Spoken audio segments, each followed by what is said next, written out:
think it would make? How much of a difference do you think it would make in the whole picture? To have a intervention of... I think something would help. Yeah. I don't know. I mean, I don't know about. I mean, it would have to almost be a surgical repair because there's nothing that would go up and meet if you increase the possible pad or whatever. Is there? No, but if you do a lift. But the pellet will lift, yeah. But we're thinking that he might not tolerate that. I'm thinking he needs to have surgery. I don't think he would tolerate. See, that's rougher than a palatal lift right here. What I'm doing is no reaction. So he could tolerate it. Yeah. Yeah. I would probably. I'm not sure what. Just turn your light off.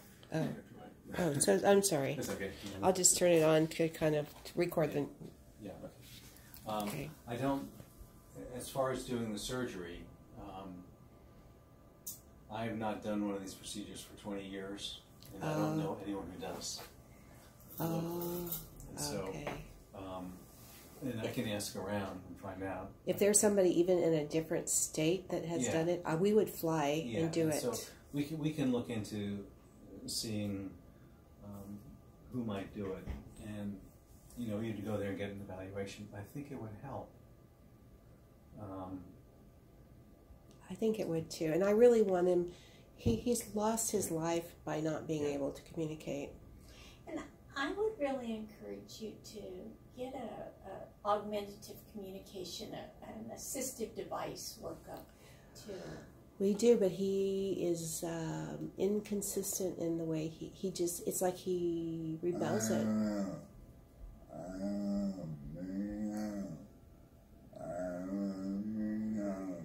You will speak up?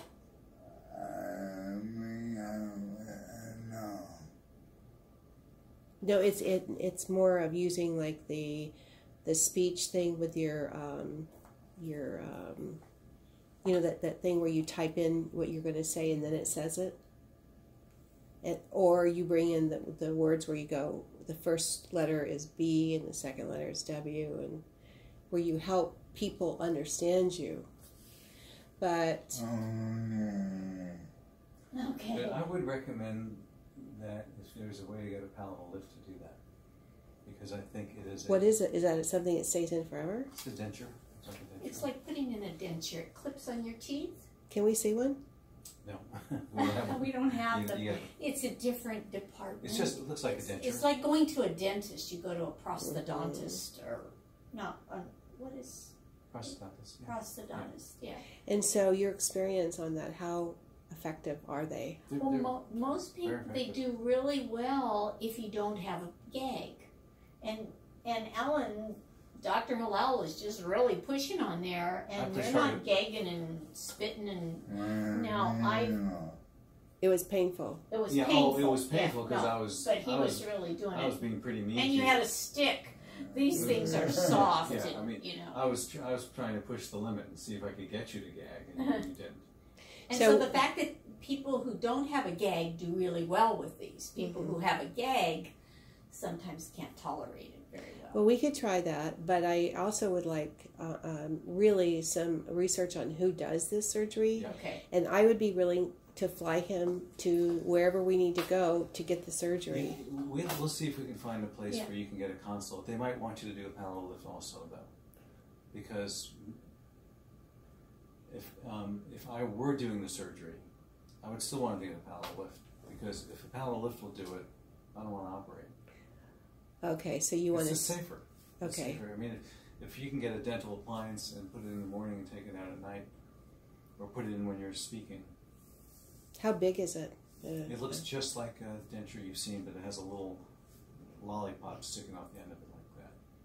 It looks just like a denture you've seen. Pushes up on the palate. Okay. What's that? Oh, what flavor? Al was a stand-up comedian. He actually has won contest for his good humor. Yes. I remember that. I think we watched some videos. We did, Yeah, we we did. did. So I think it would be worth trying. Yeah. How quickly can we get one? I don't know because the UW Dental School is in disarray. Okay, not really set up currently. Yeah.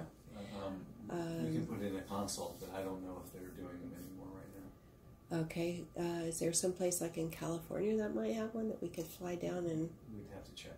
Okay, because I just want to go to the next step for him. I feel so bad for him not being able to communicate. He just feels so isolated. And then when he gets, when we get around people, I have to go because I'm the one who interprets for him. Right. And I would like to have him have more independence. Mm-hmm. Yeah, I totally understand.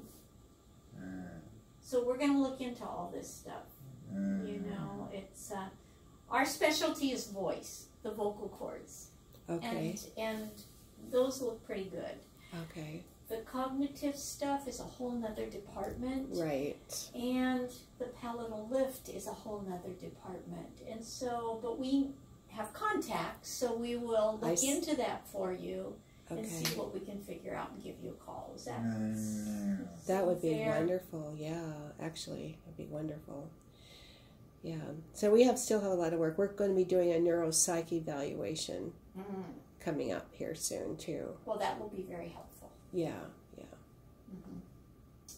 Very helpful. So we'll try to find that out, and I do think something to get that palate up is going to help you, but we have to figure out if it's the palatal lift or the surgery or what.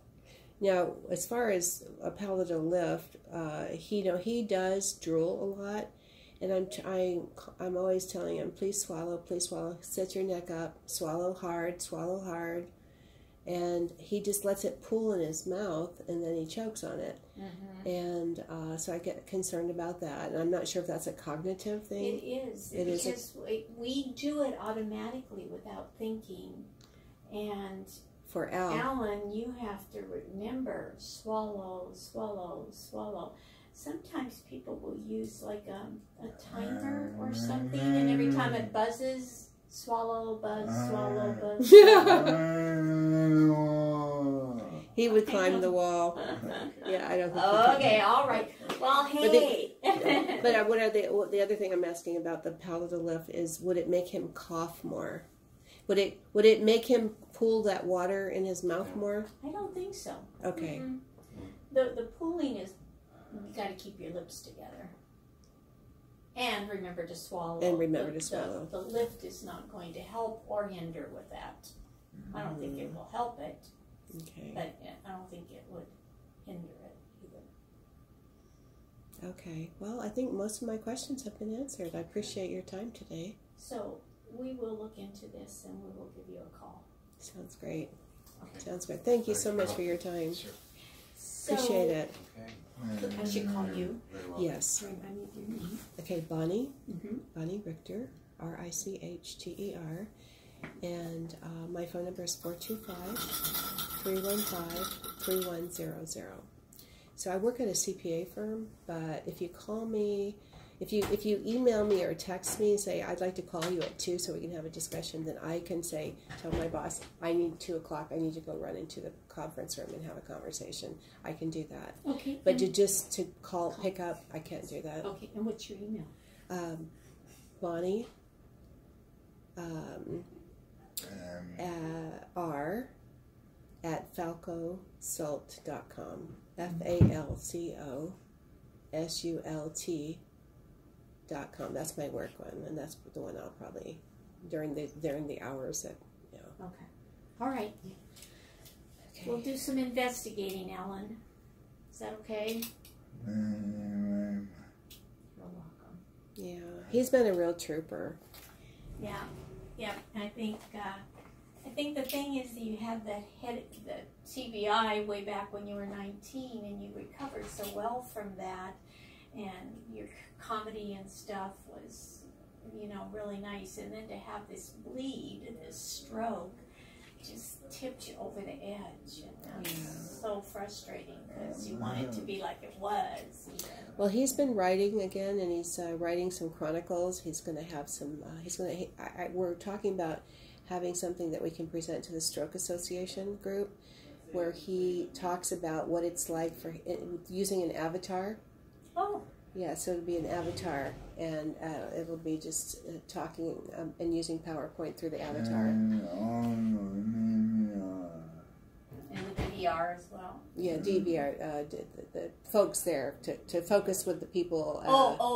Yes. Yeah. Vocational rehab. Vocational rehab. But I was also thinking that the American Stroke Association might be, it might be something that they might be interested in. Yeah. So. Yeah. Great.